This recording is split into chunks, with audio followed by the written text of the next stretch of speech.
What's up, insiders? Welcome back to another episode of The Inside Perspective, where we intentionally learn, experience, and grow. I'm going to speed my treadmill up a little bit.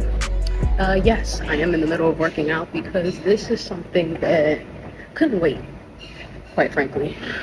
Something that's been eating at me, I could say, even before I had started my podcast, but certainly as of recent. And so, as y'all know, I do talk mostly about healing and finding different ways to support yourself and finding the different ways to make you feel better and feel like you're staying on track. I mean, shit, it's the reason why I became a life coach. I wanted to help people get on that journey and stay on that journey.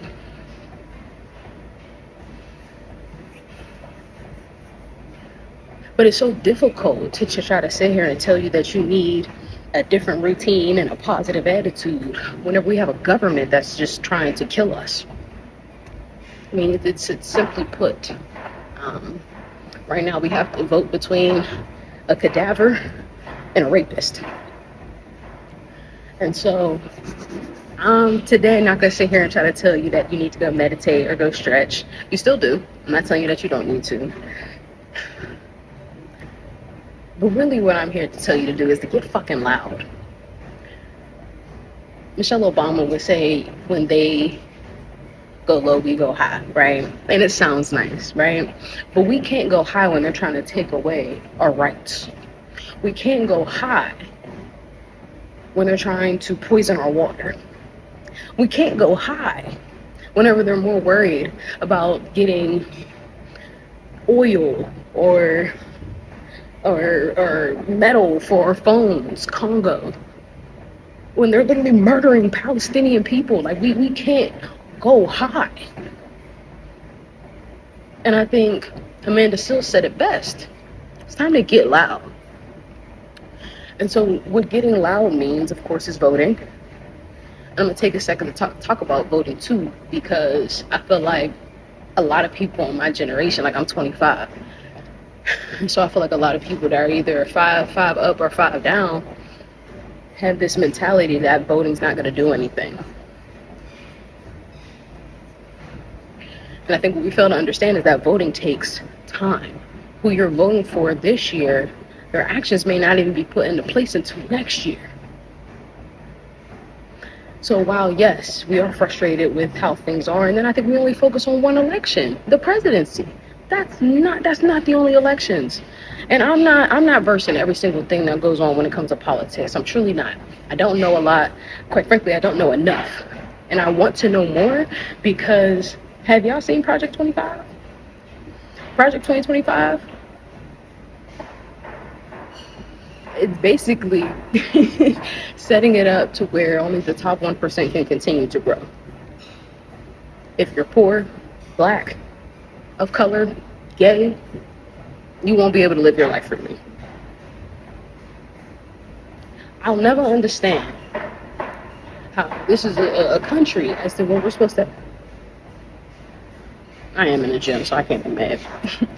But how this can be a country that is based on, freedom of speech, freedom of practice religion, freedom of all this shit, yet they're creating laws and all types of other shit that are based off of one religion and forcing everybody to follow that by law. We see what happened with the abortion ban. You know that there's some people who need abortions in order to stay alive? The pregnancy won't even be viable. And so then let's draw back to voting, right? And so the people that we vote into power vote other people into power. Not only can we vote for the presidency, but we can also vote for the motherfuckers that are responsible for fixing the potholes in our streets. We can go to our school board meetings to ask, well, what's going on with our taxes? What are you doing? Provide your input. See, a lot of us, I feel as though that we really discredit the weight that our voices have and the weight of us showing up does. Why do you think that they do so much in voter suppression? Why do you think motherfuckers was so mad at Stacey Abrams for getting, I don't even know, like over 100-something thousand people even registered to vote? Because they weren't even registered. And don't even get me started on the fact that one of the candidates were literally about to go to jail. Like, and so the anger that continues to fester in my body, I can't sit here and try to tell myself like, oh, I need a different routine, or oh, I need to focus on something else, or oh, I need to stay positive about all this, and maybe Biden will be able to get back in the office. It's just not logical. We have to vote, y'all. Like, so serious. We have to vote because this shit is not changing. Whether rapist gets in the office or not, there's still so many of them in power in other places that they're gonna keep pushing. They're gonna keep pushing the envelope, and I think that's what has me so fucking disgusted when it comes to the Democratic Party, because it's like, y'all ain't see this. How I see this, as a literally unknowledgeable, like I can say I'm ignorant when it comes to the level of politics and how shit plays together. I can say that, and I also am about to go pick up a book and talk to my other guys and my other people that know more about it than me. Maybe should have them on the show next.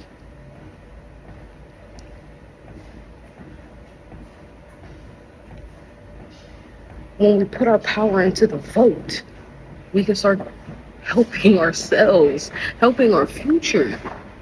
Like, the Chevron Act just got reversed.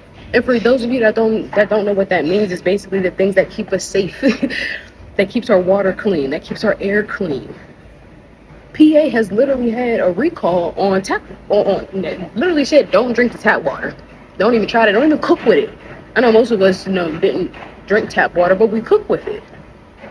Don't do that. There's microplastics everywhere. Oh yeah, you wanted bottled water? Oh yeah, recall on that too.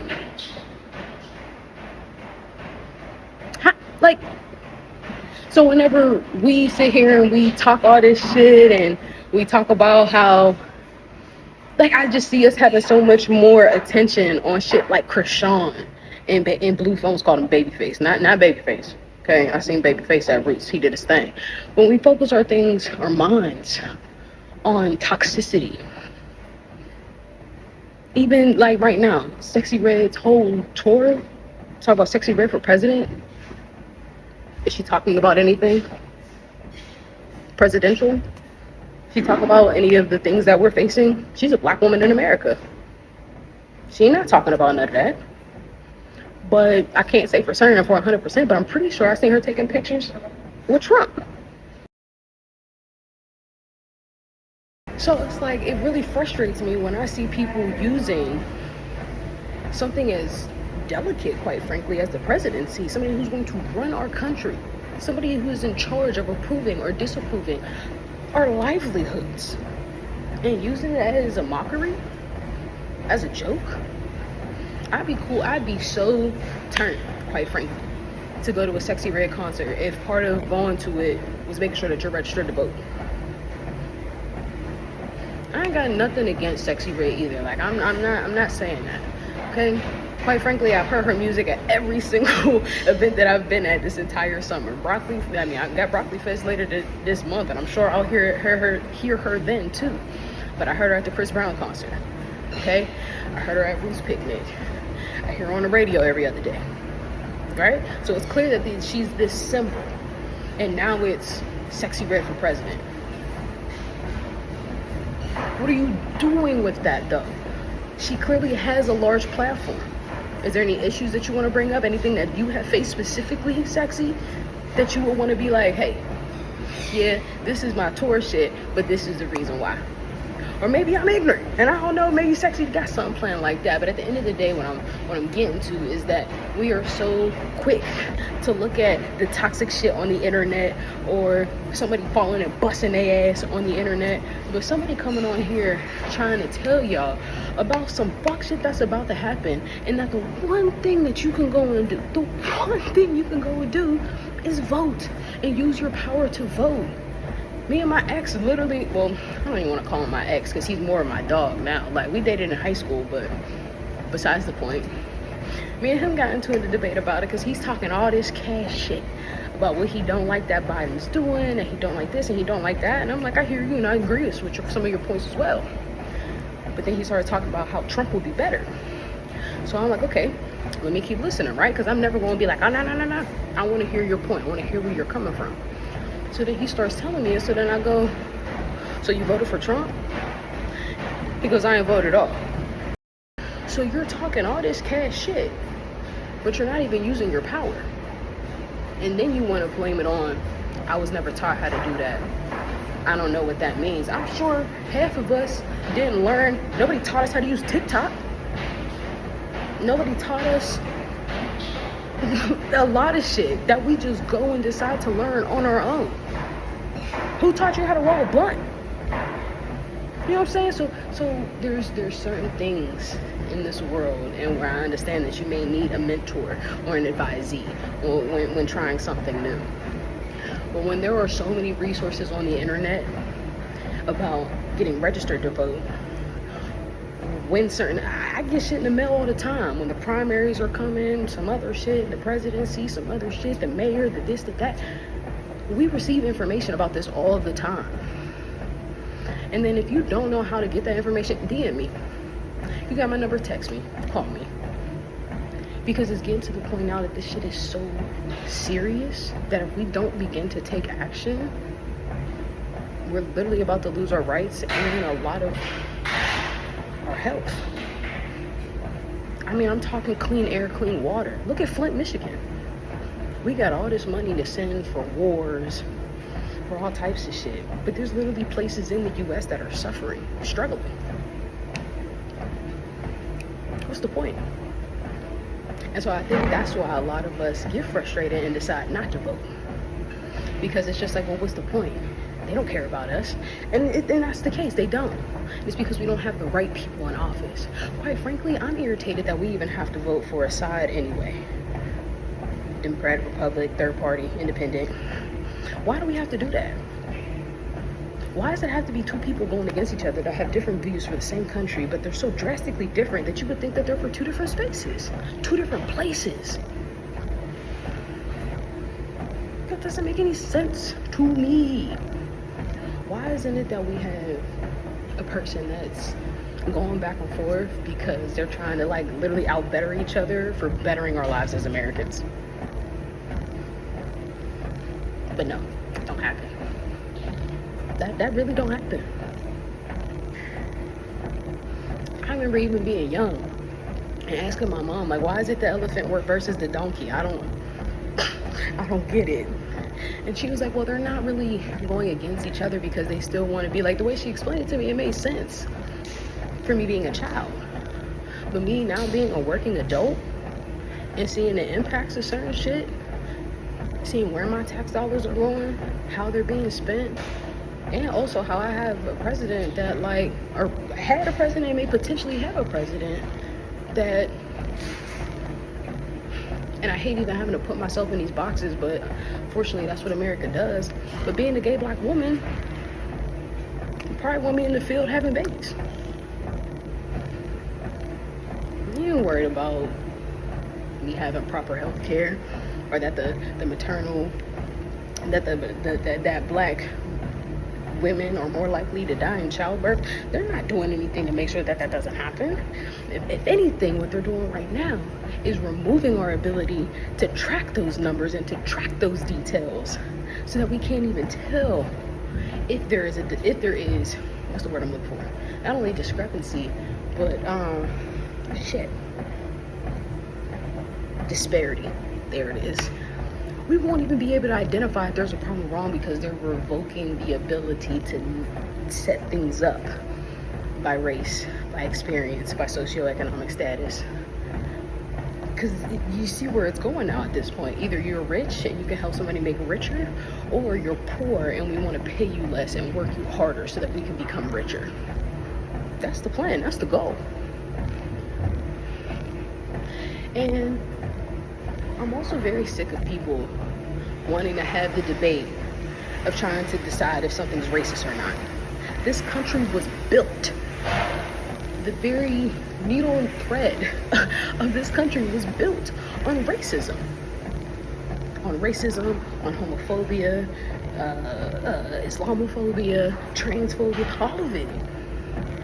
And so any books that might have been had by other countries, other areas, that talked about the differences of how you can conduct yourself in life. And I feel like that's the very reason why they don't like transgender people or people that walk outside of the binary.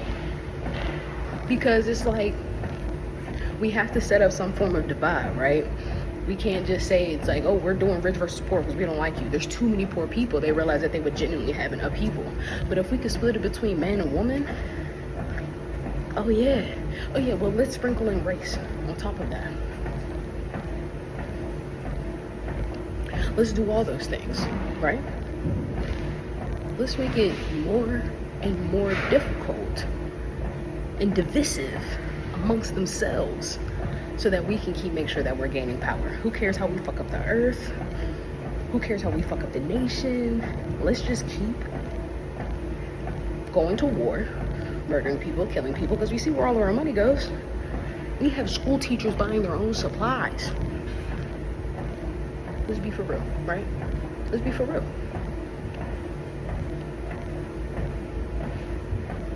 The goal is to divide us as much as possible so that we won't be able to lean on each other for support. Ultimately, and unfortunately, the only way that we can get our power back right now is by voting. Because with Project 2025, they want to make it, well, dismantling the Department of Education, like like you can't tell me that you can't see the bigger picture of what they're trying to do here. They're trying to erase histories right in front of us. They've been doing it for years. I mean, we see what Nazis did with burning books. Right now they're trying to do it right in front of our face. And so with them creating this divide, these divides, not only by race, gender, sexuality, socioeconomic status, they want this to happen, and we're already slipped up and said it, black jobs. There's gonna be things that they're like, okay, yeah, no, you could do this, but you can't do that. Black doctors, no, y'all don't need health. We see it now. Less than, I think, 6% of doctors in the world are black. Less than 2% of them are black men.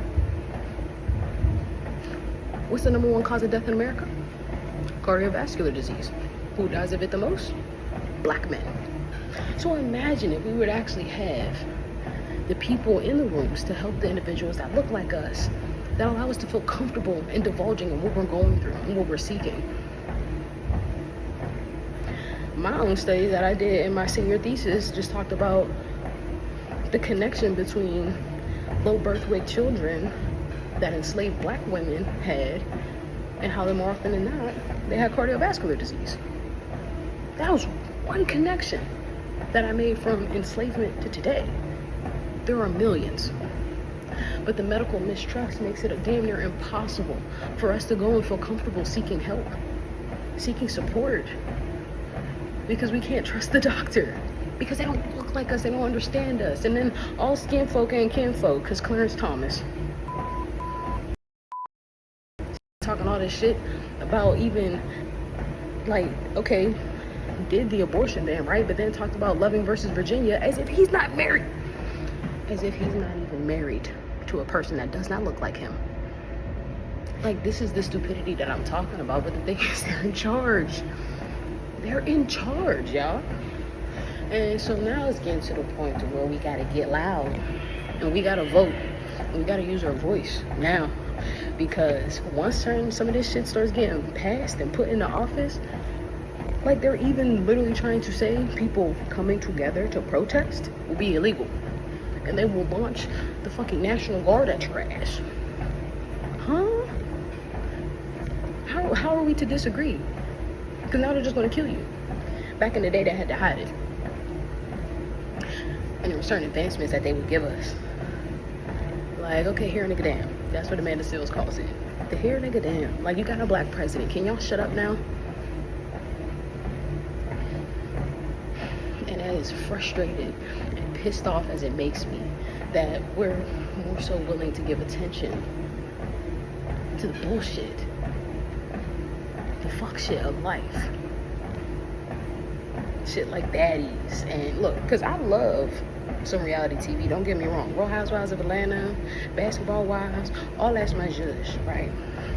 But I also know when to cut the fucking tape and go pick up a fucking book. But we can't keep sitting here as a people being upset and being disappointed and just flustered with things because we refuse to pay attention to the things most, like going to your office, going to your mayor's office and asking questions, seeking information. What are you doing for my time? I feel like I want to put together a workbook of how to just like hold a motherfucker accountable.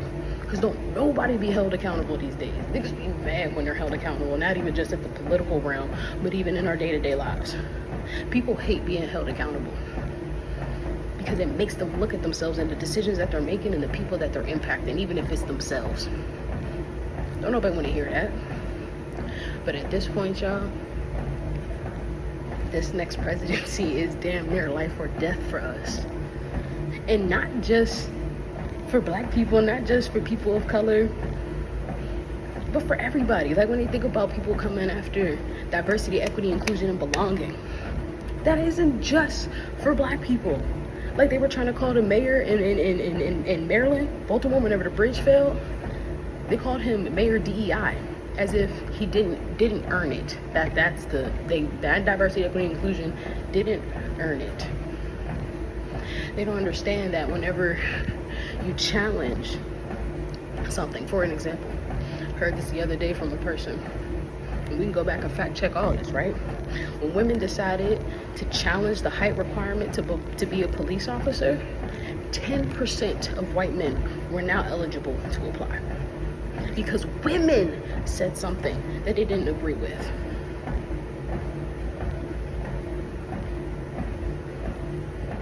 Another example, when transgender people were transitioning,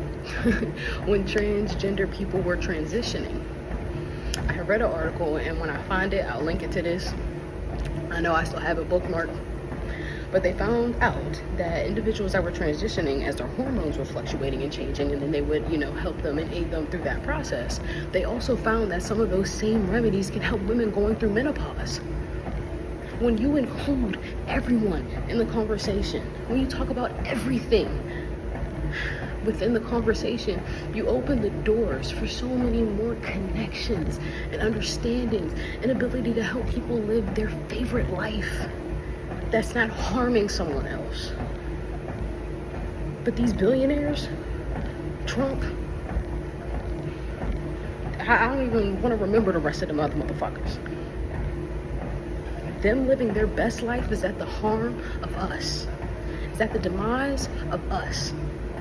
And if we don't start taking these motherfuckers seriously for what their claims are and what they plan to do, conservative right-wing fucks, if we don't start taking them seriously and then also holding the people that are supposed to be helping us accountable, this world's going to shit. I wouldn't be surprised if they started making it mandatory that anybody that has a womb has to have a baby. Like, that's how scary it's getting. Handmaid's Tale scary. Okay? So if there's one thing that you take from today's conversation, figure out how to register yourself to vote. Be early to vote. Mail in your vote if you can. And ask questions, y'all. Don't be afraid to ask questions. Like I just said, I don't have the answers to everything, but I know for damn sure one thing is we got to get out there and vote to make sure that crazy orange motherfucker doesn't get in office. Because it's getting that serious. Okay? It's getting that serious, y'all. But I need to get into my workout now. Thank y'all for joining me for my warm-up. Good 30 minutes. Now I'm about to go get this work in. Okay? I love y'all. I appreciate y'all. And I want you to take care of yourself still. Okay? I know I said in the beginning of this, but it wasn't going to be no drinks of water and meditate and stretch. But it's because my chest was feeling tight. I was a little bothered. But now that I done got this out on my system, I communicated to y'all, please, still take care of yourself. Vent, talk to whoever you need to, journal about it. Feel free to hit me in my DMs. All love, all peace, and everything to the Most High. Until next time, I'll see you on the next episode of The Inside Perspective.